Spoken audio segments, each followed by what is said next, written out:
Assalamualaikum warahmatullahi wabarakatuh. Di sini gua Hafiz, Gua Moza. Di sini gua Raisya. Halo sobat sejarah. Selamat datang di podcast kami. Di sini kami akan memberitahu kepada teman-teman semuanya tentang sejarah Pergerakan Nasional Indonesia. Segmen 1. Awal mula kesadaran nasional. Kalau kita flashback ke awal abad ke-20, Indonesia masih berada di bawah penjajahan Belanda. Saat itu, rakyat hidup dalam tekanan, tanpa hak politik dan pendidikan pun sangat terbatas. Namun, muncul sekelompok kaum terpelajar, hasil dari politik etis Belanda yang mulai membuka mata. Mereka sadar bahwa bangsa ini harus berdiri di atas kaki sendiri. Dari sinilah lahir semangat baru, semangat persatuan dan kesadaran nasional.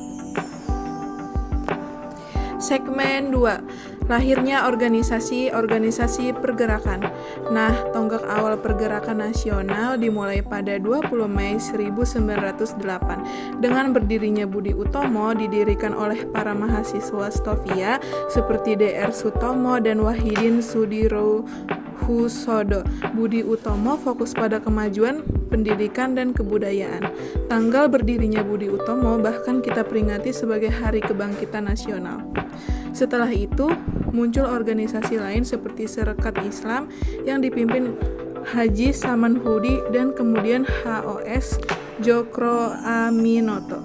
Organisasi ini berhasil menggerakkan rakyat dalam skala yang lebih luas, dari petani, pedagang, hingga kaum buruh. Tak lama kemudian lahirlah organisasi yang membawa semangat kebangsaan yang lebih kuat, yaitu Indische Partij yang didirikan oleh 3 serakat, Does Dekker, Dr. Cipto Mangunkusumo, dan Ki Hajar Dewantara. Mereka dengan berani menyerukan ide Hindia untuk Hindia. Artinya, tanah air ini harus dikuasai oleh rakyatnya sendiri. Segmen 3. Puncak Kesadaran Nasional. Tahun 1920-an bisa dibilang masa emas tumbuhnya semangat nasionalisme. Munculnya organisasi-organisasi pemuda seperti Jong Jaya, Jong Sumatera, dan Jong Ambon, Jong Cilebes, dan banyak lagi.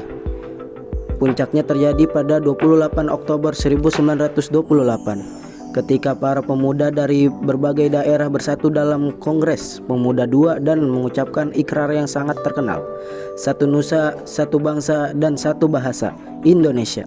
Sumpah Pemuda menjadi simbol persatuan yang kokoh, menegaskan bahwa perjuangan menuju kemerdekaan harus dilakukan bersama, tanpa memandang suku, agama, dan daerah asal. Segmen 4. Dari pergerakan kemerdekaan.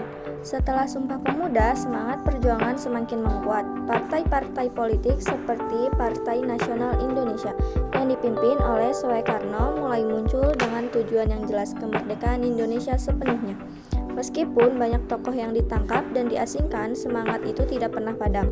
Perjuangan lewat organisasi, tulisan, dan pendidikan terus berlanjut hingga akhirnya pada 17 Agustus 1945, Indonesia benar-benar memproklamasikan kemerdekaannya. Closing. Nah, sobat sejarah, dari perjalanan panjang itu kita bisa belajar satu hal penting, bahwa kemerdekaan tidak datang begitu saja, tapi melalui kesadaran, persatuan, dan perjuangan bersama. Semoga kisah ini bisa menginspirasikan kita untuk terus mencintai bangsa ini, bukan hanya lewat dari kata-kata, tapi juga lewat dari tindakan nyata. Terima kasih sudah mendengarkan podcast kami kali ini. Sampai jumpa di podcast berikutnya, dan jangan lupa kenali sejarahmu, cintai negerimu. Wassalamualaikum warahmatullahi wabarakatuh.